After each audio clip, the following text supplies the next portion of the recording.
এই দৃশ্য কিনা শেষে আমাকে দেখতে হলো, কিন্তু তবু আমার খুব জানতে ইচ্ছে করছে বাচ্চারা ঝুড়ি ভর্তি মোহর অলংকার সব ছড়াতে ছড়াতে যাচ্ছে কেন?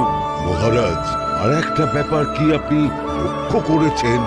কি বলো তো? গোপালের দেহ আরা কাঁধে করে নিয়ে যাচ্ছে। ওই তো মন্ত্রী, সেনাপতি, জ্যোতিষী আর পণ্ডিত। আসলে গোপালের এই শেষ যাত্রা আমাদের কিছু শিক্ষা দিয়ে যাচ্ছে মহারাজ।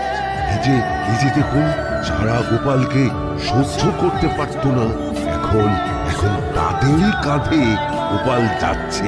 তার মানে শেষ পর্যন্ত কেউই কারোর শত্রু থাকে না, সবাই মান অভিমান ভুলে কাঁধে কাঁধ মিলিয়ে পার করে দেয়। ওই যে মোহর আর অলংকার ছড়িয়ে যাচ্ছে, সেটাও বুঝিয়ে দেয় যে এই অর্থ